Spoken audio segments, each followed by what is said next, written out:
Good morning everyone. Direct tax subject में हम लोगों ने लास्ट में रेसिडेंशियल स्टेटस ऑफ एसएससी का पूरा टॉपिक कंप्लीट किया। अभी वो टॉपिक अच्छे से समझ लिया हो, उसके बाद हमारा अगेन एक बहुत ही इंपॉर्टेंट टॉपिक है, that is scope of total income, या जिसको कहा जाता है इंसिडेंस ऑफ टैक्स। अभी अगर कोई भी स्टूडेंट ऐसा है कि जिसको रेसिडेंशियल स्टेटस का कॉन्सेप्ट पता नहीं है, तो सबसे पहले मेरी रिक्वेस्ट रहेगी कि साहस स्मार्ट स्टडीज एप्लीकेशन पर से आप रेसिडेंशियल स्टेटस ऑफ एसएससी वाले वीडियोस को अच्छे से देख लो, क्योंकि वो अगर आपको समझ में आता है तो उसी के बेस के ऊपर आगे जो इंसिडेंस ऑफ टैक्स यानी कि कॉम्प्यूटेशन ऑफ इनकम होता है वो हो सकता है। अगर वही चीज पता नहीं है तो फिर आपको कॉम्प्यूटेशन ऑफ टोटल इनकम या फिर जिसको हम कहते हैं इंसिडेंस ऑफ टैक्स, ये भी समझ में नहीं आएगा। तो ये कॉन्सेप्ट जो कि इंपॉर्टेंट है, उसका बेस है हमारे रेसिडेंशियल स्टेटस के ऊपर।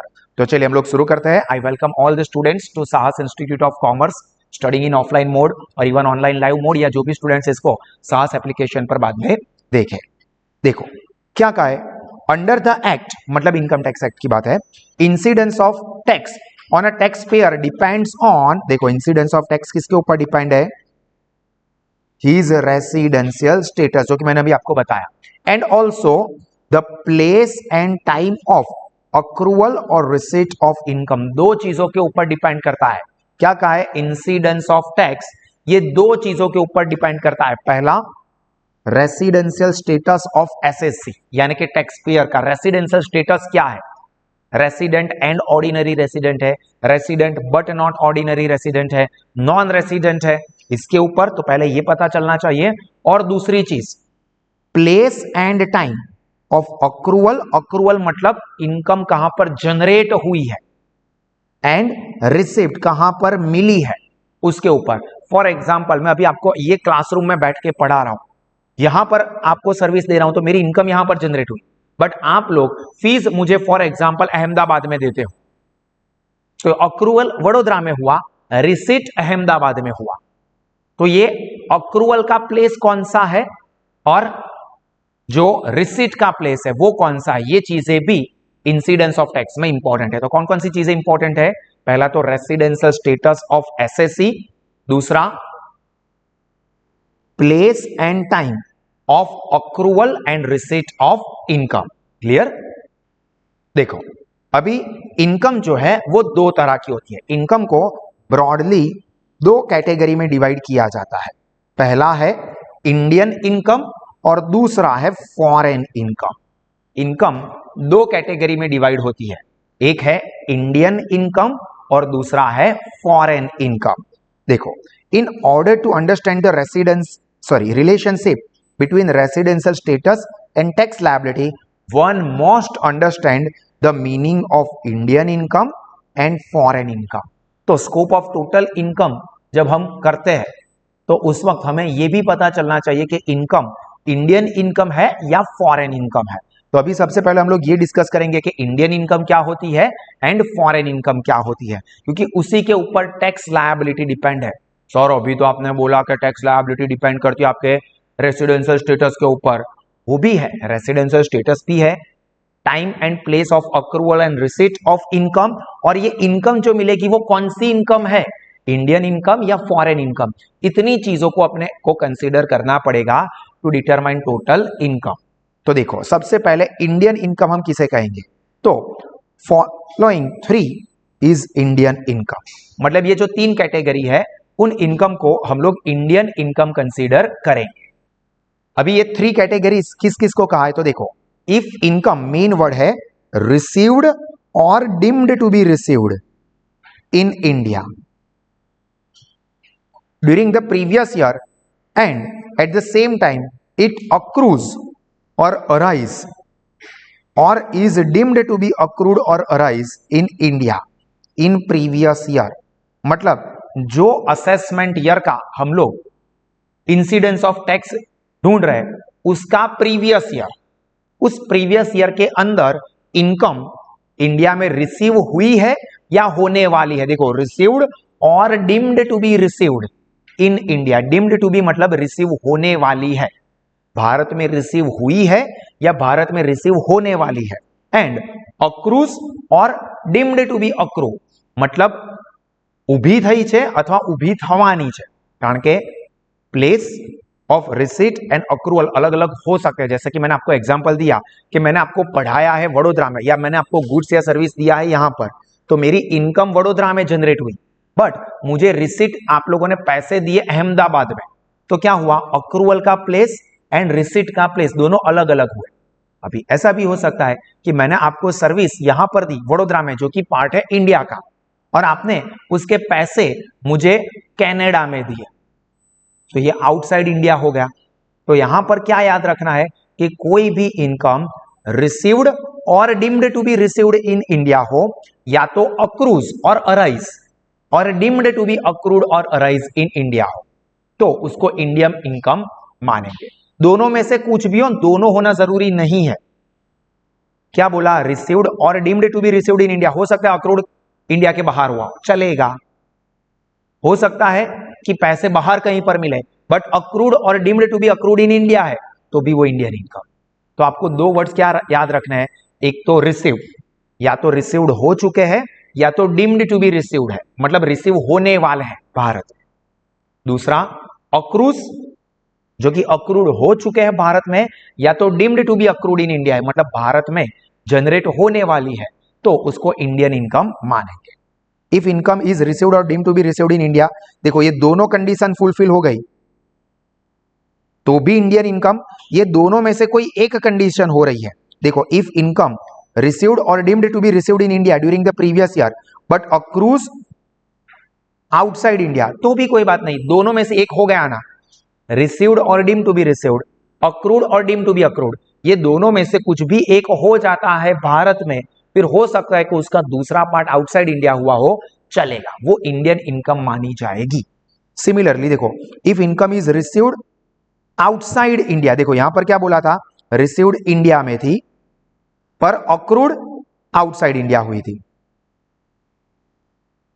जबकि तीसरे वाले में अलग केस दे दिया, उसमें क्या बोला, रिसीव्ड आउटसाइड इंडिया है बट अक्रू कहां हुआ है, इन इंडिया, तो भी चलेगा। तो मैं यहां पर समरी लिखूं तो समरी क्या बनेगी इंडियन इनकम के लिए,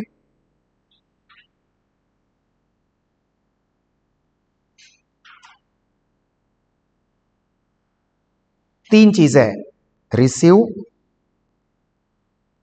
एंड अक्रू,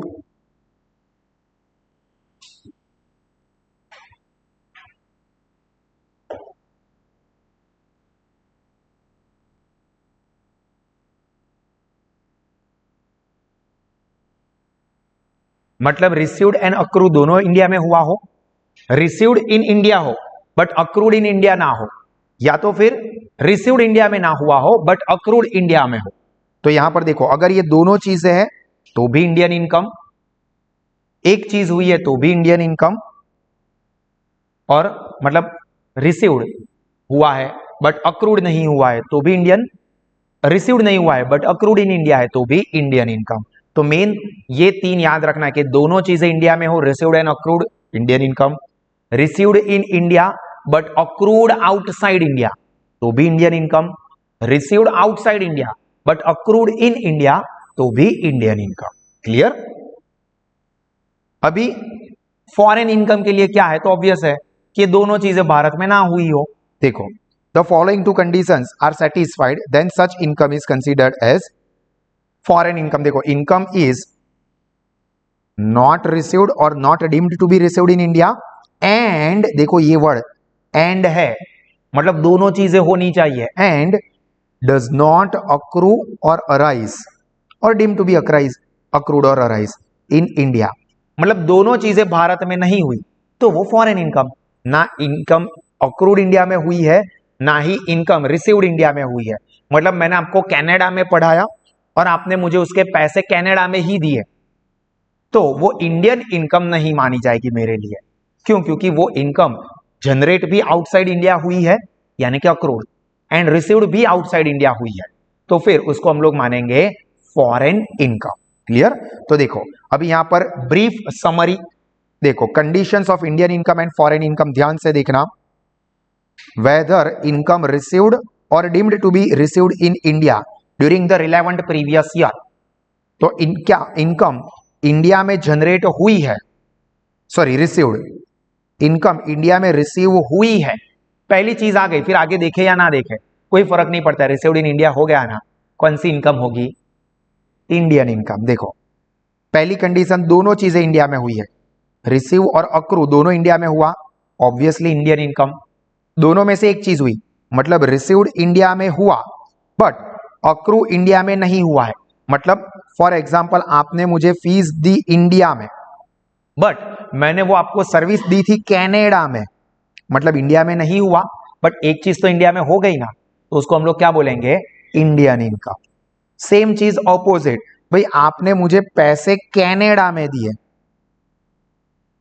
बट मैंने आपको एजुकेशन इंडिया में दिया, यानी कि अक्रू इंडिया में हुई, तो भी वो कैसी इनकम, इंडियन इनकम। बट मैंने आपको कनाडा में पढ़ाया और आपने पैसे भी मुझे कनाडा में ही दिए, मतलब रिसीव्ड भी कनाडा हुआ एंड ये अक्रू भी कनाडा में ही हुआ। आपने फीस मुझे कनाडा में दी, मैंने आपको पढ़ाया भी कनाडा में, इंडिया यहां पर इन्वॉल्व ही नहीं है, तो फिर उसको हम लोग क्या बोलेंगे, इनकम। समझ में आया? चलो 2 मिनट का टाइम दे रहा हूं, जल्दी से ये समरी को पढ़ लो। ये आप अपने पैम्पलेट में जो मैंने लिखा है यहां पर, इंडिया कनाडा, इंडिया कनाडा, वो आप भी लिख दो। आप कंट्री चेंज कर सकते हो, मतलब कनाडा की जगह पर कोई और कंट्री करना, इंडिया की जगह पर और कोई कंट्री मत करना, वरना वो आउटसाइड इंडिया मतलब फिर फॉरेन इनकम हो जाएगी। और सर हम तो वो यूएस के एंगल से देख रहे थे इसलिए हमने यूएसए लिखा, हम लोग इंडियन इनकम टैक्स एक्ट पढ़ रहे हैं, ठीक है, लिख दो। चलो यहां तक की चीजें रिफर कर लिया सबने। चलो अभी यही चीज आगे डिस्कस करते हैं। पहले हमने ये समझ लिया कि इनकम को इंडियन इनकम कब मानेंगे और फॉरेन इनकम कब मानेंगे। अब देखेंगे कि कौन सी इनकम कौन सी सिचुएशन में इंडिया में टैक्सेबल होगी और कौन सी सिचुएशन में इंडिया में टैक्सेबल नहीं होगी। तो पहले हम लोग बात करते हैं इंडिविजुअल एंड एचयूएफ के एंगल से, क्योंकि इंडिविजुअल और एचयूएफ की कंडीशन सेम होती है। तो देखो इनकम को दो तरह की होती है, एक या तो इंडियन इनकम होगी या तो फॉरेन इनकम होगी। अभी देखो ध्यान से समझना, 3 कैटेगरी थी रेसिडेंशियल स्टेटस की। पहला रेसिडेंट एंड ऑर्डिनरी रेसिडेंट, दूसरा resident but not ordinary resident,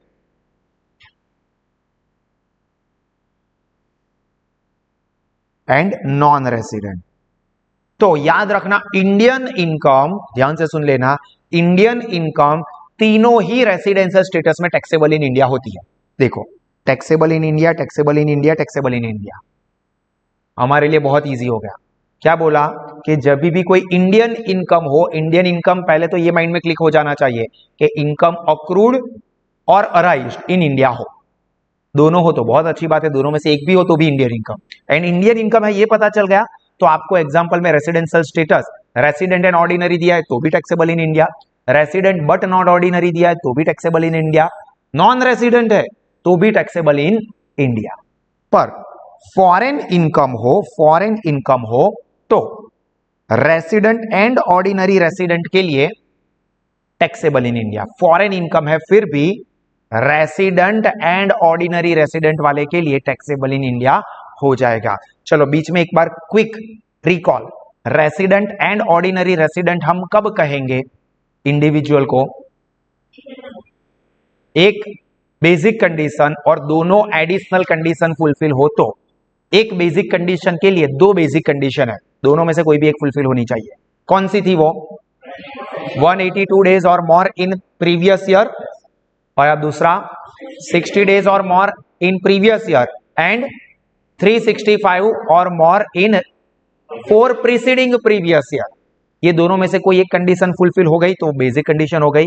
additional condition दोनों होनी चाहिए, क्या थी, 2 out of 10 preceding previous years, वो रेसिडेंट होना चाहिए, एंड 730 और more days in India in previous 7 years, ये याद रहना चाहिए, ठीक है। तो देखो अगर फॉरेन इनकम है तो only 2 types of foreign income, that is case 1 and case 2 given below, जो कि अभी आगे देखेंगे। Taxable in India, any other foreign income is not taxable in India. 2 category की foreign income resident but not ordinary resident के लिए taxable in India होगी, बाकी नहीं, और नॉन रेसिडेंट के लिए तो वो नॉट टैक्सेबल। ध्यान से समझना क्या कहा है, इंडियन इनकम है तो तीनों ही रेसिडेंशियल स्टेटस के लिए it is taxable in India. अगर फॉरेन इनकम है तो रेसिडेंट एंड ऑर्डिनरी रेसिडेंट के लिए taxable in India. Resident but not ordinary resident है तो दो टाइप की इनकम टैक्सेबल होगी, दो टाइप की फॉरेन इनकम, बाकी सारी foreign income not taxable in India. And non resident status है पर्सन का, इंडिविजुअल या एचयूएफ का, तो foreign income not taxable in India. समझ में आ रहा है? चलो ध्यान से इसको 2 या 3 बार माइंड में रिफर करो। ऐप वाले स्टूडेंट्स वीडियो को पॉज करें और 2 से 3 बार इस चीज को रिवाइज करें माइंड में। चलो पढ़ लिया सबने? अभी यहां पर जो 2 केस की बात की कि भाई केस 1 और केस 2 की इनकम फॉरेन इनकम हो तो वो रेसिडेंट एंड ऑर्डिनरी रेसिडेंट के, sorry resident but not ordinary resident के लिए taxable in India, sorry taxable in India होगी। तो वो कौन से 2 केस है? देखो, following foreign incomes are taxable in hands of resident but not ordinarily resident. देखो क्या बोला है 2 केस में से पहला केस है if it is business income, पहली तो बिजनेस इनकम होनी चाहिए, and that business is controlled Holi और पार्टली फ्रॉम इंडिया। मतलब वो इनकम जो कि बिजनेस इनकम हो और वो बिजनेस या तो होली या पार्टली इंडिया से कंट्रोल हो, तो उसकी foreign income resident but not ordinary resident के स्टेटस वाले लोगों के लिए भी टैक्सेबल इन इंडिया होगी। एंड दूसरा case, if it is income from profession which is setup in India. देखो पहले बिजनेस की बात की तो बिजनेस में क्या बोला है? कंट्रोल। 2 केस, पहला बिजनेस का कहा जिसमें क्या कहा है? कंट्रोल होली और partly from India. And profession हो तो वो क्या हो? Setup in India.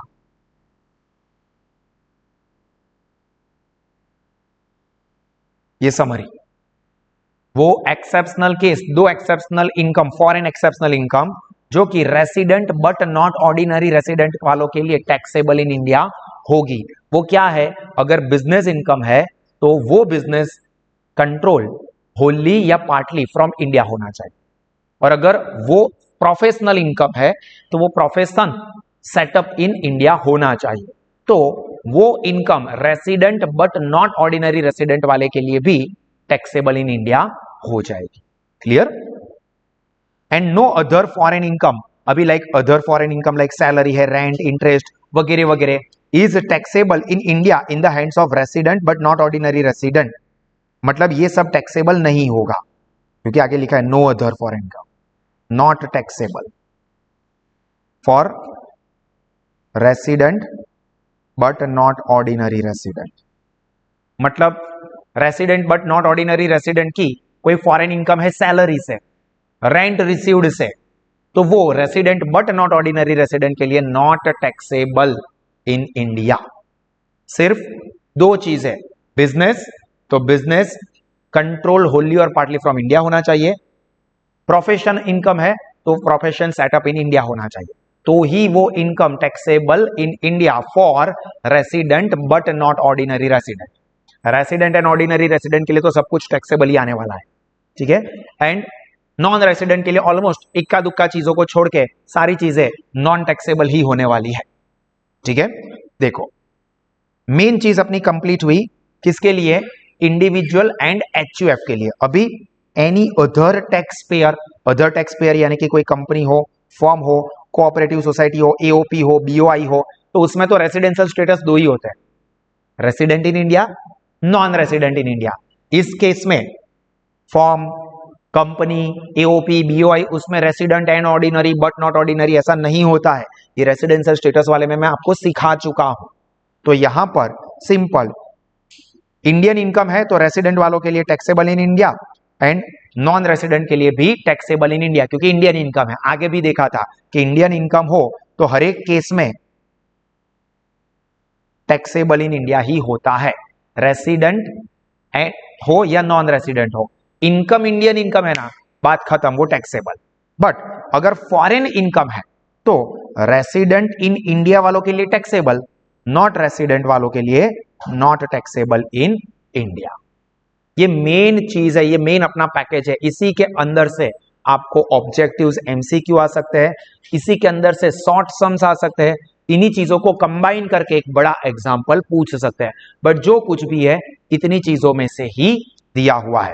तो एक बार आप लोग जल्दी से यहां तक की चीजों को अच्छे से रिवाइज कर लीजिए, फिर मैं आपको इसकी समरी एक बार याद करवा देता हूं और फिर हम लोग एग्जाम्पल स्टार्ट करते हैं। तो 5 मिनट का टाइम दे रहा हूं, जल्दी से इसको रिफर कर दीजिए। और आप या आपके कोई भी फ्रेंड्स ऑफलाइन मोड में, ऑनलाइन लाइव मोड में या साहस एप्लीकेशन थ्रू कॉमर्स स्ट्रीम के कोई भी कोर्स के लिए एडमिशन लेना चाहते हैं तो एडमिशन ओपन है। लोवेस्ट फीस में बेस्ट क्वालिटी के एजुकेशनल फीचर्स हर एक लेवल के स्टूडेंट्स को प्रोवाइड किए जाएंगे, जिससे आपका नॉलेज और रिजल्ट दोनों ही बढ़े। चलो जल्दी से पढ़ लो। चलो पढ़ लिया आप लोगों ने? डन। चलो तो फिर से एक बार मैं आपको इसका ब्रीफ समरी समझा देता हूं और फिर हम लोग इसके एग्जाम्पल की प्रैक्टिस करते हैं। मेन क्या चीज याद रखनी है आपको, इंडियन इनकम है या फॉरेन इनकम है। ये इंडियन इनकम के लिए टर्म्स क्या है वो हमने आगे डिस्कस किया, रिसीव्ड और अक्रूड इन इंडिया होना चाहिए, तो वो इंडियन इनकम। दोनों में से कुछ एक भी हो तो भी चलेगा। और अगर दोनों चीजें ना हो, रिसीव्ड एंड अक्रूड दोनों ही इंडिया में नहीं हो रहे, तो वो फॉरेन इनकम। ठीक है, तो एक ये इनकम इंडियन इनकम है या फॉरेन इनकम, ये ध्यान रखना है। एंड रेसिडेंशियल स्टेटस ध्यान रखना है, resident and ordinary, resident but not ordinary, non resident. Indian income कोई भी केस हो, कोई भी रेसिडेंशियल स्टेटस हो, हमेशा टैक्सेबल होता है। फॉरेन इनकम हो तो भी रेसिडेंट एंड ऑर्डिनरी, रेसिडेंट के लिए टैक्सेबल इन इंडिया होता है, नॉन रेसिडेंट के लिए नॉट टैक्सेबल इन इंडिया होता है। सिर्फ रेसिडेंट बट नॉट ऑर्डिनरी वाले में हमने को ध्यान रखना होगा। तो देखो यही चीजें समरी नोट में लिखी हुई है। पहला है नेम ऑफ इनकम, मतलब ये इनकम इंडिया में है या फॉरेन में है, मतलब इंडियन इनकम है या फॉरेन इनकम है, ये हम समझेंगे। और उसके बाद वो resident and ordinary resident, resident but not ordinary resident and non resident के लिए टैक्सेबल इन इंडिया होगा, यस और नो, ये देखेंगे। तो देखो income received in India whether accrued in India और आउटसाइड, मतलब इनकम इंडिया में रिसीव हुई है, अक्रूड चाहे इंडिया में हुई हो या ना हुई हो, तो इसको हम लोग क्या बोलेंगे, इंडियन इनकम की foreign income. Exactly, very good, Indian income. अभी इंडियन इनकम हो तो तीनों ही स्टेटस में हमेशा क्या होता है, टैक्सेबल इन इंडिया। तो देखो तीनों में yes yes yes, yes means taxable, no means not taxable. Main word क्या था, received in India, main word received in India, इससे हमने डिसाइड किया। फिर सेकंड वाला केस देखो, income deemed to be received in India, deemed to be received in India मतलब भारत में मिलने वाली है, ठीक है, in India, whether accrued in India और outside India. But deemed to be received हो तो भी हम उसे क्या बोलेंगे, इंडियन इनकम। इंडियन इनकम हो तो तीनों ही रेसिडेंशियल स्टेटस में वो टैक्सेबल होता है, तो taxable yes yes yes. Received और डीम्ड टू बी रिसीव्ड, अभी इसी के ऊपर दो और आएंगे, अक्रूड और डीम्ड टू बी अक्रूड, तो भी वो इंडियन इनकम ही होती है। देखो इनकम अक्रूइंग, अक्रूड बोले या अराइज बोले या जनरेट बोले तो, या अर्न बोले, इसका मतलब होता है इंडिया में वो इनकम पैदा हुई है, क्रिएट हुई है, तो अक्रूड इन इंडिया है। वेदर रिसीव्ड इन इंडिया और नॉट, मतलब भारत में वो पैसे मिले या नहीं मिले वो फर्क नहीं पड़ता है, इनकम जनरेट भारत में हुई है। मैंने आपको पढ़ाया है भारत में, मतलब मेरी फीस की इनकम भारत में जनरेट हुई। अब आप मुझे कनाडा में फीस देते हो या भारत में ही फीस देते हो, कोई फर्क नहीं पड़ता है, जनरेट भारत में हुई है, तो उसको हम क्या बोलेंगे, इंडियन इनकम। तो ये थर्ड वाला इंडियन इनकम, इंडियन इनकम हो तो तीनों ही रेसिडेंशियल स्टेटस में टैक्सेबल इन इंडिया। क्लियर? अभी जैसे ये अक्रूड बोला था उसकी जगह पर डीम्ड टू बी अक्रूड हो, मतलब भारत में इनकम जनरेट होने वाली है। आप अपने अगले साल के लिए यहां पर साहस इंस्टीट्यूट की इंडिया की ब्रांच में एडमिशन लेने वाले हो या एडमिशन लिया हुआ है जिसकी फीस आप देने वाले हो, तो वो अक्रूड तो इंडिया में ही हुआ क्योंकि आपने एडमिशन साहस इंस्टीट्यूट की इंडिया की ब्रांच में लिया हुआ है, तो वो अक्रूड इन इंडिया होगा। तो इंडिया में अक्रूड हो गया तो वो कौन सी income, Indian income. Indian income है तो तीनों ही रेसिडेंशियल स्टेटस में टैक्सेबल। तो मतलब यहां पर चारों के चार केस इंडियन इनकम वाले कंप्लीट।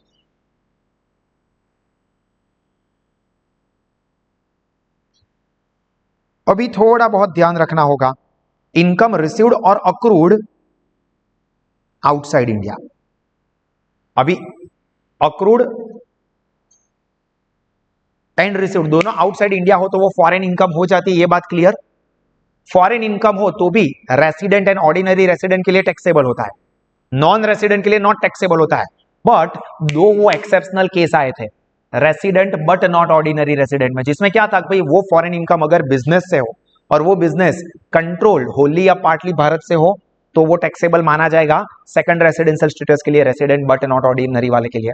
या तो वो प्रोफेशनल इनकम हो जो प्रोफेशन इंडिया में सेटअप हुआ हो। तो यहां पर देखते हैं, फ्रॉम बिजनेस, ये मेन वर्ड है, फ्रॉम बिजनेस कंट्रोल्ड इन और प्रोफेशन सेटअप इन इंडिया। तो resident but not ordinary resident वाले के लिए भी क्या हो जाएगा, taxable. Obviously resident and ordinary resident के लिए तो सब कुछ टैक्सेबल ही होने वाला है। तो देखो यहां पर टैक्सेबल, ये इंपॉर्टेंट है, ये केस थोड़ा इंपॉर्टेंट है क्योंकि वो बिजनेस इनकम है which is setup, professional setup और बिजनेस कंट्रोल इन इंडिया हो, ये तो नॉन रेसिडेंट ही रहता है। ठीक है, फॉरेन इनकम है तो रेसिडेंट एंड ऑर्डिनरी के लिए टैक्सेबल, नॉन रेसिडेंट के लिए नॉट टैक्सेबल, ये तो फिक्स ही है। बस अपने को रेसिडेंट बट नॉट ऑर्डिनरी वाले पे सोचना पड़ता है। सिमिलरली 6th नंबर देखो, income received and accrued outside India. Received and accrued outside India मतलब फॉरेन इनकम हो गई, ये कंफर्म हो गया। बट उसमें दो एक्सेप्शनल केस होते हैं तो वो देख लेंगे कि क्या वो बिजनेस या प्रोफेशन की जो कंडीशन है वो फुलफिल होती है। From business controlled from outside India और प्रोफेशन सेटअप आउटसाइड इंडिया, तो ये प्योर फॉरेन इनकम, वो एक्सेप्शनल केस जो दो थे उसमें भी नहीं आ रही है। तो resident but not ordinary resident के लिए भी नॉट टैक्सेबल, नॉन रेसिडेंट के लिए तो नॉन टैक्सेबल ही रहेगी। रेसिडेंट एंड ऑर्डिनरी रेसिडेंट के लिए तो इनकम टैक्सेबल ही होने वाली है। तो यहां पर ये टैक्सेबल, ये खास ध्यान रखोगे कि एक्सेप्शनल केस जो दो थे वो फुलफिल नहीं हो रहा है। Then 7th, income not being from a business और profession received and accrued outside India. And क्या बोला है, बिजनेस और profession, not being a business और प्रोफेशन, क्योंकि एक्सेप्शनल केस किसके थे, बिजनेस या प्रोफेशन के। मतलब ये बिजनेस या प्रोफेशन की इनकम नहीं है, बस इंडिया के बाहर मिली है। मतलब ये आई थी ना इनकम, सैलरी हो, रेंट हो, इंटरेस्ट हो, कोई भी और इनकम, बिजनेस या प्रोफेशन की इनकम की बात नहीं है। दूसरी कोई इनकम है, चाहे वो सैलरी की इनकम हो, चाहे वो रेंट की इनकम हो या कमीशन की इनकम हो, जो कि रिसीव्ड और अक्रूड आउटसाइड इंडिया हुआ है, तो वो तो प्योर फॉरेन इनकम, उसमें तो एक्सेप्शनल केस ही नहीं आते हैं, वो दो एक्सेप्शनल केस है ही नहीं। तो सिर्फ भारत में टैक्सेबल, बाकी दोनों में नॉट टैक्सेबल, एक्सेप्शनल केस आते ही नहीं है इसमें, इसलिए। क्लियर। और ये इंपॉर्टेंट है 8 नंबर का, income earn and received outside India. ये एक चीज, एक लॉटी ऐसी है जो कि रेसिडेंट एंड ऑर्डिनरी रेसिडेंट के लिए भी नॉट टैक्सेबल है। क्योंकि क्या है देखो, इनकम अर्न और रिसीव्ड आउटसाइड इंडिया मतलब दोनों इंडिया के बाहर ही हुए हैं, but later on only remitted to India. Remitted मतलब ट्रांसफर, रेमिटेड की जगह पर ट्रांसफर वर्ड भी दे या सेंड वर्ड भी दे, तो दोनों का मतलब एक ही हुआ कि भेजे। मतलब इनकम कनाडा में जनरेट हुई है, कनाडा में ही इनकम अर्न हुई थी, और बाद में आगे चल के आपने आपके माता पिता भारत में रहते, उनको ट्रांसफर किया, तो उनको टैक्स नहीं लगेगा। ठीक है, क्या बोला है कि इनकम अर्न और accrued outside India and later on, बाद में आगे चल के it is only remitted, transfer और सेंट टू इंडिया, तो इंडिया में सिर्फ भेजा गया है। ठीक है, वो इनकम रिसीव्ड नहीं हुई है इंडिया में, रिसीव्ड तो ऑलरेडी आउटसाइड हो चुकी थी, फिर आपने सिर्फ उसको ट्रांसफर किया। मतलब मेरे बैंक, एक बैंक अकाउंट से मैं मेरे दूसरे बैंक अकाउंट में पैसे ट्रांसफर करूं तो मेरी इनकम थोड़ी हुई, वो तो ट्रांसफर हुआ। आपने मुझे फीस दी तब मेरे बीओबी के अकाउंट में आई, तो वो मेरे लिए रिसिप्ट हुई। अब बाद में मैंने वो बीओबी से मेरे एसबीआई के अकाउंट में पैसों को ट्रांसफर किया, तो मेरे लिए वो इनकम थोड़ी हुई एसबीआई के अकाउंट में, तो सिर्फ ट्रांसफर हुआ, तो वो इनकम है ही नहीं, तो उसके ऊपर टैक्स कैसे लगेगा। इसलिए याद रखना कि इनकम अक्रूड और अराइज आउटसाइड इंडिया है and later on remitted to India, ये इनकम ही नहीं है, this is not an income, not income, ये तो सिर्फ ट्रांसफर है। तो फिर तीनों ही केस में इट इज नॉट टैक्सेबल, क्योंकि इनकम हो तो टैक्स लगाए या ना लगाए ये सोचना है, जो इनकम ही नहीं है उसके ऊपर का एक टैक्स। ठीक है, समझ में आया, ये पूरी समरी नोट हो गई। अब ये चीज आपके माइंड में फिट है तो इसका मतलब कोई भी एग्जांपल आता है आने दो। अभी शॉर्ट एग्जांपल में या एमसीक्यू में एक दो इनकम के लिए पूछे या फुल बड़े मार्क्स में पूछना है तो आपको 8-10 ट्रांजैक्शन दे देंगे, आपको तो बस इसी के अंदर सारी चीजों को देखना है कि किसके अंदर वो क्या होता है, कंसीडर करे या ना करे। क्लियर, चलिए एग्जांपल देखते हैं जिससे कि ये चीज और क्लियर हो जाए। देखो पहला example, for the assessment year 2023-24 जिसका प्रीवियस ईयर 22-23 है, और हमें सारी चीजें ये 22-23 की देखनी है प्रीवियस ईयर की, कि ये इनकम प्रीवियस ईयर में इंडियन इनकम है या फॉरेन इनकम है, वो प्रीवियस ईयर में पर्सन का स्टेटस रेसिडेंट एंड ऑर्डिनरी है या बट नॉट ऑर्डिनरी है या नॉन रेसिडेंट है, ये देखना है। देखो, X is employed in India and get ₹6 lakh after standard deduction as a salary। देखो, भारत में एम्प्लॉयड है और उसको 6 लाख रुपए की सैलरी मिलती है, तो ये सैलरी की इनकम 6 लाख रुपए। सबसे पहला क्वेश्चन, इंडिया में एम्प्लॉयड है और उसको सैलरी मिल रही है, तो ये सैलरी की इनकम इंडियन इनकम मानी जाएगी या नहीं मानी जाएगी। ऑब्वियसली इंडिया में एम्प्लॉयड है तो इनकम अक्रूड इन इंडिया, कहां पर रिसीव्ड हुआ है वो नहीं दिया है, हो सकता है शायद सर ऐसा भी तो हो सकता है कि काम किया हो पर सैलरी उसको कनाडा में मिली हो सकता है, पर अपने को तो क्या देखना है, अक्रूड या रिसीव्ड, दोनों में से कुछ भी इंडिया में होना चाहिए। अब भारत में एम्प्लॉयड है तो वो इंडियन इनकम हो गया, अक्रूड इन इंडिया हो गया, तो ये इंडियन इनकम है, तो इंडियन इनकम है तो दोनों तीनों ही केस में क्या होगा, टैक्सेबल। तो अब हम लोग क्या करेंगे, टेबल ड्रॉ करेंगे। चलो, तो ये एग्जांपल को सॉल्व करने के लिए हम लोग नोटबुक के अंदर टेबल ड्रॉ करेंगे। टोटल इनकम किसका है, एक्स, या ऐसा कोई स्पेसिफिक तो नाम नहीं दिया है, 3 केस में पूछा है, find out gross total income for तीनों ही रेसिडेंशियल स्टेटस पूछे। आपको कितने रेसिडेंशियल स्टेटस के लिए पूछा है ये देखना है, यहां पर तीनों के लिए पूछा है, तो टेबल ड्रॉ करेंगे। सबसे पहले एक बार देख लो, उसके बाद अब अपनी नोटबुक में टेबल ड्रॉ करना। 4 कॉलम का टेबल आएगा, पहले इनकम का नाम जो कि बड़ा होगा, फिर 3 residential status, resident and ordinary, resident but not ordinary, non resident. तो पहले मैं टाइटल लिख देता हूं, computation of total income, person का या एचयूएफ का या जो भी एसएससी है उसका नाम दिया हो तो वो नाम लिखेंगे। फिर क्या करेंगे, आपको स्केल का इस्तेमाल करना है, ये आपका पेज है फॉर एग्जांपल, तो पहले इनकम का कॉलम थोड़ा सा बड़ा रहेगा, फिर 3 जो रेसिडेंशियल स्टेटस है उसमें सिर्फ इनकम की अमाउंट ही लिखनी है, मतलब अमाउंट के ही कॉलम बनाना है, ऐसा समझ लो। तो ये पहला, ये दूसरा और ये तीसरा। देख लो, पहले एक बार देख लो, इनकम या नेम ऑफ इनकम, फिर लिखेंगे रेसिडेंशियल स्टेटस में रेसिडेंट एंड ऑर्डिनरी रेसिडेंट, दूसरा resident but not ordinary resident, and तीसरा नॉन रेसिडेंट।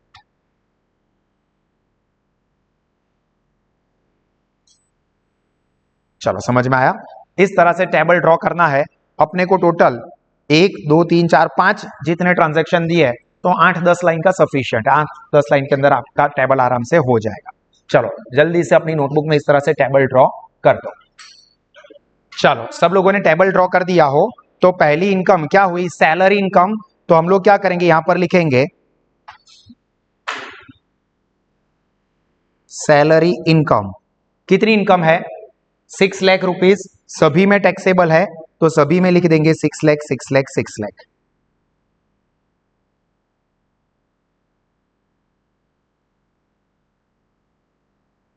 ठीक है, सैलरी इनकम सभी में टैक्सेबल है 6 लाख रुपीस। फिर 1 नंबर में A, dividend received in London on June 3, 2022 rupees 1 lakh from a foreign company. Foreign company मतलब बाहर, और रिसीव्ड कहां पर हुआ? लंदन में। मतलब ये क्या हो गई? फॉरेन इनकम हो गई। तो फॉरेन इनकम हो तो सिर्फ एक ही रेसिडेंशियल स्टेटस में टैक्सेबल इन इंडिया होता है, क्या? रेसिडेंट एंड ऑर्डिनरी रेसिडेंट, बाकी सब में नॉन टैक्सेबल। तो लिखेंगे 1A, dividend income from foreign company. ये सेंटेंस लिखने में अगर आपको कुछ दिक्कत हो जाए तो चलेगा, ना समझ में आए तो पूरे का पूरा एज इट इज सेंटेंस लिख देने का, अमाउंट को छोड़ के। कितनी है डिविडेंड की इनकम? 1 लाख रुपीज। सिर्फ रेसिडेंट एंड ऑर्डिनरी रेसिडेंट के लिए टैक्सेबल, बाकी दोनों में नॉन टैक्सेबल।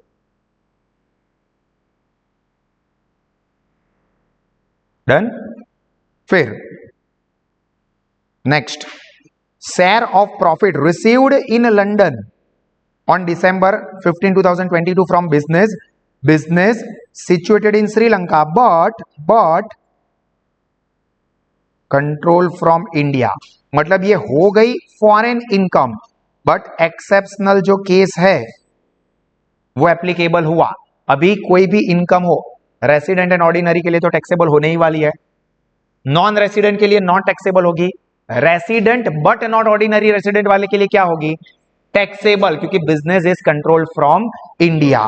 तो share of profit from business लिखेंगे, share of profit from business 1B,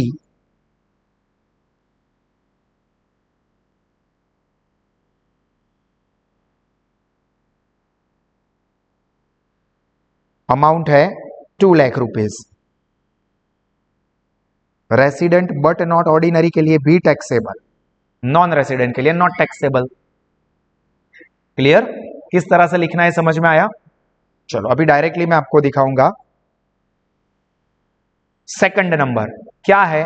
remittance. Remittance, transfer या शेयर, ये वाले वर्ड्स देखो। 8वें नंबर का केस देखने को मिला, रेमिटेड टू इंडिया, ये वाला केस है। Remittance from London on January 15, 2023 out of past untaxed profit earn and received there. There मतलब लंदन, हो, देयर का मतलब यहां पर है लंदन, मतलब लंदन में ही इनकम अर्न और रिसीव्ड हुई, बाद में सिर्फ उसको भारत में रेमिट किया है, तो नॉट टैक्सेबल कोई भी स्टेटस पे, because this is not income. तो यहां पर हम लिखेंगे रेमिटेंस फ्रॉम लंदन, तीनों ही रेसिडेंशियल स्टेटस में डैश, तीनों के लिए नॉट टैक्सेबल।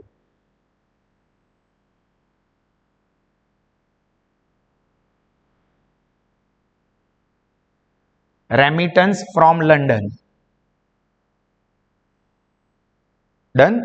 चलो next, interest earn and received in India. बस इतना देख लिया मतलब सब कुछ हो गया। Earn and received in India, कैसी इनकम? इंडियन इनकम, तीनों ही केस में taxable. Interest earn and received in India, लिखो इंटरेस्ट अर्न,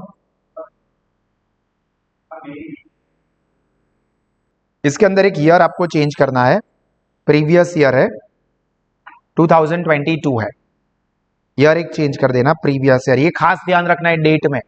अगर देखो यहां पर 2023 होता तो असेसमेंट ईयर हो जाता, 1 अप्रैल 2023 से लेकर 31 मार्च 2024 असेसमेंट ईयर चला जाता, अपने को प्रीवियस ईयर देखना होता है। तो ये इनकम इस साल टैक्सेशन में कंसीडर ही नहीं होती। पर यहां पर एक करेक्शन है प्रिंटिंग में, टाइपिंग में, प्रीवियस ईयर मतलब रिसीव्ड 2020 कंसीडर कर, तो वो प्रीवियस ईयर 1 अप्रैल 2022 से 31 मार्च 2023 में आ जाएगी। तो यहां पर हम लिखेंगे इंटरेस्ट अर्न और रिसीव्ड इन इंडिया, तीनों ही केस में टैक्सेबल। ध्यान रखना है कि प्रीवियस ईयर में ही है ना, ये चीज खास ऑब्जर्व की जाती है। अब सारे ट्रांजैक्शन हो गए तो हमें क्या करना होगा? तीनों ही रेसिडेंशियल स्टेटस के लिए जो इनकम है उसका टोटल करेंगे, मतलब इतनी इनकम कंसीडर की जाती है टैक्स के कैलकुलेशन के लिए। अभी इतनी अमाउंट के ऊपर ही टैक्स लग जाएगा ऐसा नहीं है, ये टोटल इनकम हुई। फिर उसके अंदर जो भी एग्जम्पशंस वगैरह है जो कि हम लोग आगे के चैप्टर्स में पढ़ते जाएंगे, वो सारी चीजें होती है। तो कैलकुलेटर के ऊपर रेसिडेंट एंड ऑर्डिनरी रेसिडेंट का देखो 6 lakh plus 1 lakh plus 2 lakh plus 1,92,000 10,92,000 हो गया टोटल। समझ में आया क्या किया? सेम इसी तरह से इतनी अमाउंट का टोटल करो। सबसे कम टोटल इनकम रहती है नॉन रेसिडेंट वाले की, क्योंकि उसमें सिर्फ जो इंडियन इनकम होती है वही टैक्सेबल होती है। टोटल करो सब लोग, देखो अपना टोटल इस तरह से आ रहा है सब लोगों का कंप्लीट। चल एक और example, the assessment year 2023-24 x person का नाम है, who previous year is 2022-23, previous year या असेसमेंट ईयर चेंज हो सकते हैं, रिसीव्स द फॉलोइंग। तो इसके लिए हम लोग क्या करेंगे, पहले टेबल ड्रॉ कर देंगे, जैसे अभी टेबल ड्रॉ किया था वैसा अपनी नोटबुक में टेबल ड्रॉ कर दो। Computation of gross total income, name of income and तीनों रेसिडेंशियल स्टेटस के नाम लिख के इस तरह से टेबल ड्रॉ कर दो जल्दी से। चलो सबने टेबल ड्रॉ कर दिया है, सफिशिएंट टाइम दिया है। देखो सबसे पहले क्या बोला है, रॉयल्टी अर्न इन इंडिया, बस बात खत्म, आगे देखे या ना देखे कोई फर्क नहीं पड़ता, पढ़ लेते हैं। बट अर्न इन इंडिया मतलब इंडियन इनकम हो गई, इंडियन इनकम हो गई, तीनों ही रेसिडेंशियल स्टेटस में वो टैक्सेबल हो जाएगा। देखो यहां पर बोला है रिसीव्ड इन नेपाल, कोई फर्क नहीं पड़ता है, अर्न इन इंडिया हो गई है।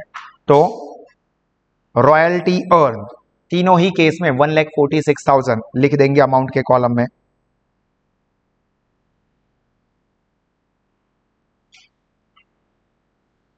रॉयल्टी अर्न तीनों ही केस में 1,46,000 लिख दो।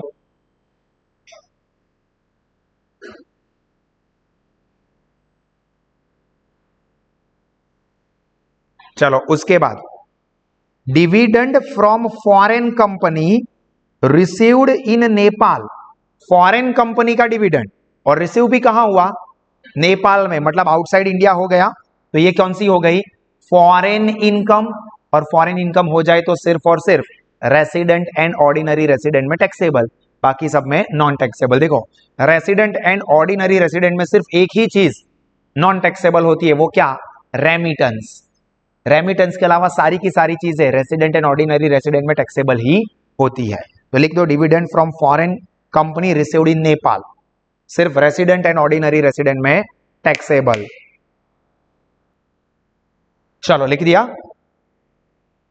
उसके बाद next, share of profit of business situated in Nepal received in Burma, मतलब फॉरेन इनकम तो हो गई, अभी सिर्फ एक ही देखना है बिजनेस है तो कंट्रोल फ्रॉम इंडिया है या नहीं है, कंट्रोल्ड फ्रॉम इंडिया, मतलब जो वो केस थे दो वो एप्लीकेबल हो रहे, तो resident but not ordinary resident के लिए भी टैक्सेबल माना जाएगा।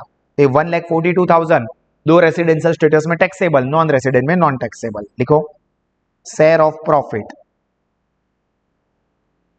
पहले दोनों स्टेटस में टैक्सेबल। चलो लिखा।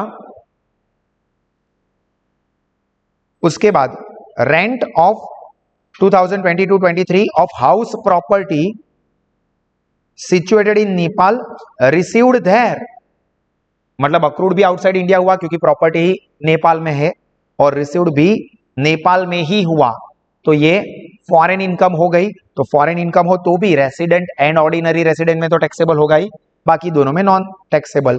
तो rent from house property in Nepal, या सिर्फ लिख दो rent from house property, resident and ordinary resident में अमाउंट लिखेंगे, बाकी दोनों में नहीं। चलो now next one, speculation profit, speculation मतलब सट्टेबाजी, शेयर मार्केट में जो करते हैं वो, earn and received outside India 15 April 2022, previous year में आना चाहिए,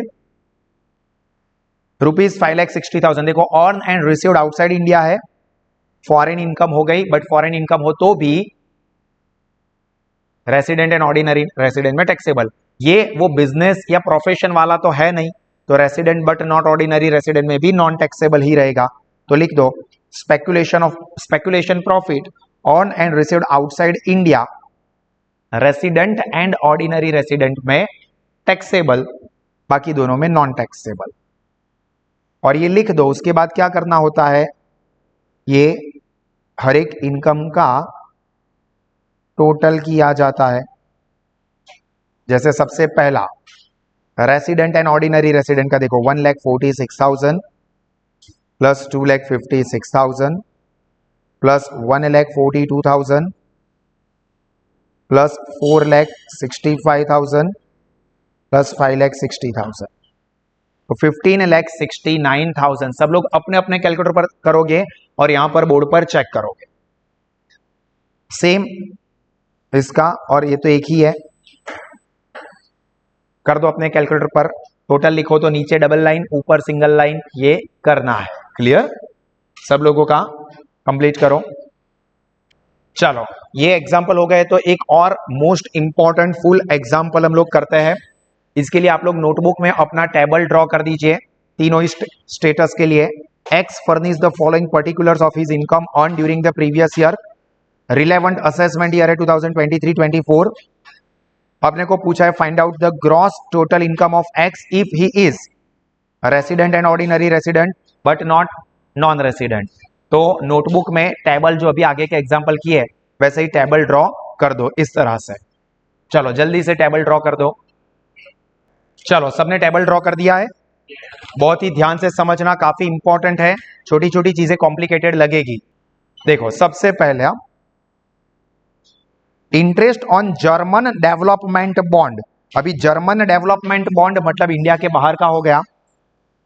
2/5 इज रिसीव्ड इन इंडिया। अभी देखो, उसमें से 2/5 इंडिया में रिसीव हुआ, तो 2/5 पार्ट वो इंडियन इनकम हो जाएगी, क्योंकि इनकम अर्न और रिसीव्ड इन इंडिया हो तो वो इंडियन इनकम। और बाकी का जो कुछ नहीं कहा है तो वो जर्मन डेवलपमेंट बॉन्ड है, तो वो फॉरेन इनकम हो जाएगी। तो फॉरेन इनकम हो उतना पार्ट सिर्फ रेसिडेंट एंड ऑर्डिनरी रेसिडेंट में टैक्सेबल, और जो इंडियन इनकम हो वो सब के लिए टैक्सेबल। तो पहली इनकम में दो पार्ट आ रहे हैं, तो लिखेंगे यहां पर 1A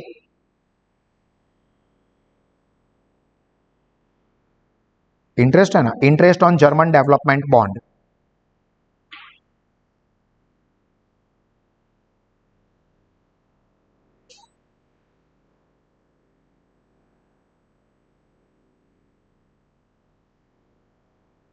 रिसीव्ड इन इंडिया, कितनी अमाउंट इंडिया में रिसीव हुई है? कैलकुलेटर पर देखो, टोटल इंटरेस्ट है 60,000 का, उसमें से 2/5 इंडिया में रिसीव हुए, तो इंटू 2/5, तो 24,000। ये कैसे है ये भी लिख देता हूं, 60,000 इंटू 2/5, तो 24,000 सबके लिए टैक्सेबल हो जाएंगे। एंड रिमेनिंग मतलब जो बाकी बचा वो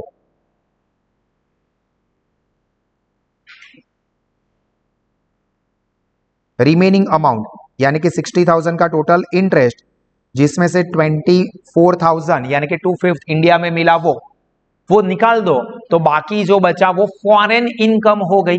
और फॉरेन इनकम हो तो वो सिर्फ इंडिया में टैक्सेबल, मतलब 60,000 का 3/5 समझ लो 36,000, या तो 60,000 में से 24,000 को माइनस कर दो, तो बाकी बचा 36,000। वो क्या हो गया? Foreign income. फॉरेन इनकम हो तो only resident and ordinary resident वाले में टैक्सेबल, तो यहां पर 36,000, बाकी सब में डैश लिखो। चलो next, income from agriculture in Bangladesh received there but later on 50,000 is remitted to India, agriculture activities control from Bangladesh. तो जो रेमिटेंस है वो तो हमने को देखना ही नहीं है। मतलब क्या हुआ कि बांग्लादेश की इनकम है एग्रीकल्चर की और वो वहां से ही मैनेज हो रहा है, तो ये क्या हो गया? फॉरेन इनकम पूरी 1,81,000 की, तो फॉरेन इनकम है तो सिर्फ रेसिडेंट एंड ऑर्डिनरी रेसिडेंट में टैक्सेबल। तो लिखो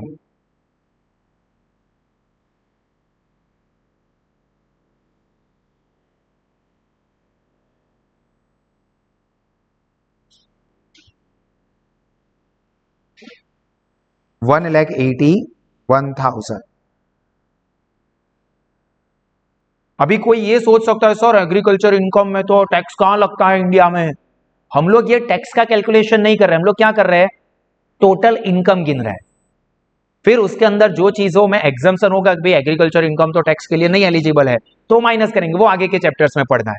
अभी तो हम लोग क्या देख रहे हैं, सिर्फ और सिर्फ टैक्स पर्पज से कितनी कितनी अमाउंट को हम लोग इनकम के तौर पर कंसीडर करेंगे। फिर वो इनकम टैक्सेबल होती है या नहीं भारत में, वो अलग मैटर है। चलो third, income from property in Canada. Canada की प्रॉपर्टी है, मतलब अक्रूड आउटसाइड इंडिया हुआ, कनाडा की प्रॉपर्टी है। तो रिसीव्ड आउटसाइड इंडिया, रिसीव भी भारत के बाहर हुआ।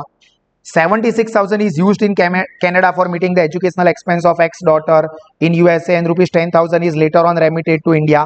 पहले तो उसने क्या यूज किया, कहां पर खर्चा किया, कोई लेना देना नहीं है। बाद में चल के उसने रेमिट किया भारत में, पर रेमिटेंस को तो वैसे भी कंसीडर नहीं करना है। तो यहां पर क्या होगा, सिर्फ और 86,000 क्या हो गई, फॉरेन इनकम। तो सिर्फ रेसिडेंट एंड ऑर्डिनरी रेसिडेंट में टैक्सेबल। तो income from property in Canada.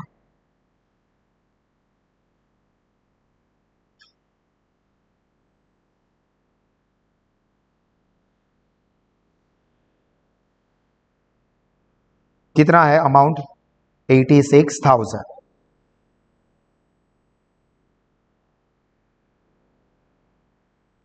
Then income on from business in Kampala, जो कि युगांडा में आया है।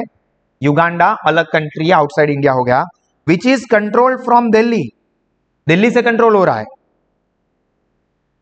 50,000 इज रिसीव्ड इन इंडिया। देखो टोटल इनकम 65,000 की है, बट उसमें से क्या हुआ, 15,000 इंडिया में रिसीव हुए।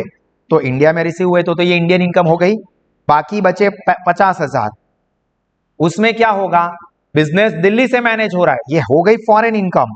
बट एक्सेप्शनल केस जो थे दो, वो एप्लीकेबल हुए कि बिजनेस भारत से मैनेज हो रहा है, तो वो resident and ordinary and but not ordinary दोनों में टैक्सेबल होगा। तो फोर्थ में दो पार्ट करके लिखेंगे, income from business of Kampala.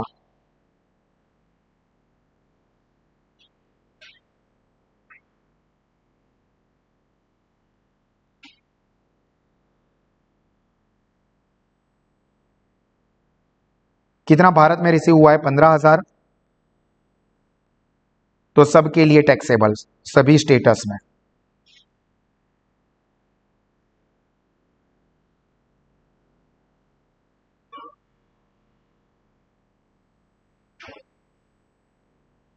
Remaining amount मतलब 65 माइनस 15,000, तो बचे 50,000 रुपए जो कि फॉरेन इनकम है, बट वो बिजनेस जो कि दिल्ली से मतलब इंडिया से मैनेज हो रहा है।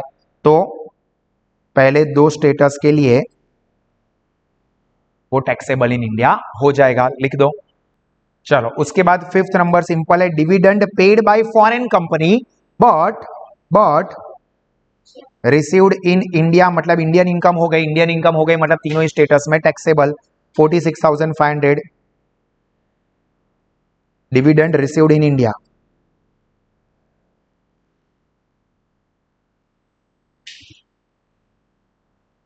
From foreign company, but India में रिसीव्ड हुआ 46,500, लिख दो। चलो उसके बाद past untaxed profit brought to India. Brought to India का मतलब क्या हुआ, ट्रांसफर और रेमिटेड। तो ट्रांसफर जो है, रेमिटेंस है, वो इनकम मानी जाती है, नहीं वो इनकम ही नहीं है। तो तीनों ही स्टेटस में non taxable, past untaxed profit remittance.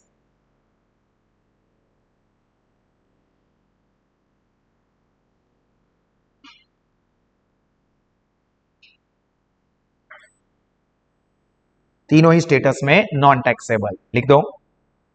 चलो उसके बाद profit from a business in Madras. Business in Madras, Madras मतलब चेन्नई, मतलब इंडिया में है। प्रॉफिट फ्रॉम बिजनेस इन मद्रास, तो वो और अक्रूड इंडिया में हो गया। मैनेज फ्रॉम आउटसाइड इंडिया, कोई फर्क नहीं पड़ता, बिजनेस इंडिया का है मतलब इंडियन इनकम हो गई, अक्रूड इन इंडिया हो गया। तो तीनों ही केस में टैक्सेबल। इंडियन इनकम हो गई। तो प्रॉफिट फ्रॉम बिजनेस इन मद्रास,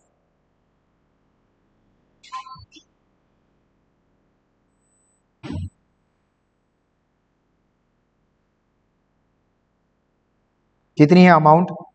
27,000। तो सभी केस में 27,000 टैक्सेबल। इसके जैसा ही है profit on sale of building in India, received भले श्रीलंका में हुआ बट बिल्डिंग इंडिया में बेची है तो अक्रूड इन इंडिया हो गया, तो इंडियन इनकम हो गई। इंडियन इनकम हो गई तो 14,80,000 सभी के लिए taxable. Profit on sale of building in India,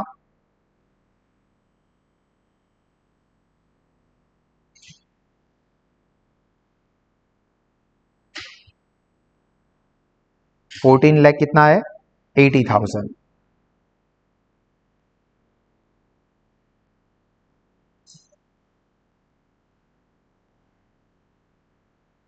done.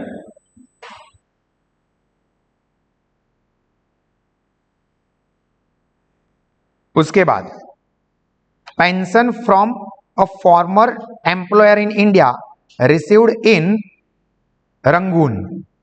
देखो pension from a former employer in India, former employer in India मतलब इंडियन इनकम हो गई, जनरेट इनकम इंडिया में हो गई, अक्रूड हो गई, ठीक करो।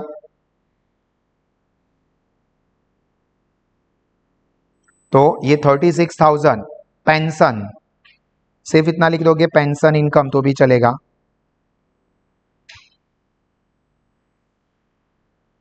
तो पेंशन इनकम कितनी है? 36,000 इंडियन इनकम हो गई, सबके लिए taxable. And last gift in foreign currency from a friend received in India. ऐसे दोस्त मुझे भी मिले तो कितना अच्छा लगे। फॉरेन करेंसी में फ्रेंड के पास से गिफ्ट मिली, कहां मिली? इंडिया में मिली, मतलब इंडियन इनकम हो गई। भगवान से दुआ करो कि ऐसे दोस्त सबको मिले। Gift in foreign currency received in India.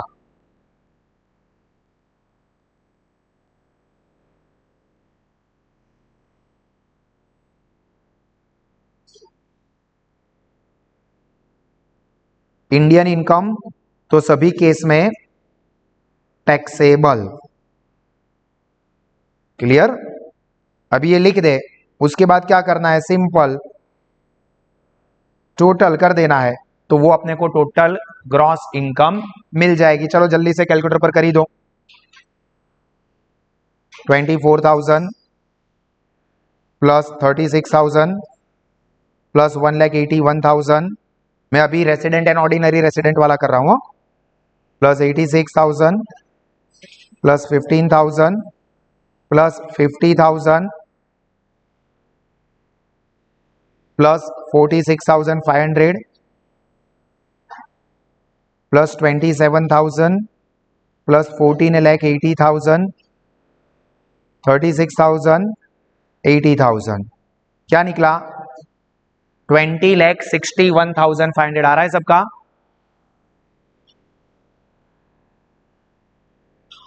उसी तरह से resident but not ordinary resident वाले का 17,58,500। सब लोग अपने अपने कैलकुलेटर पर चेक करोगे, ठीक है?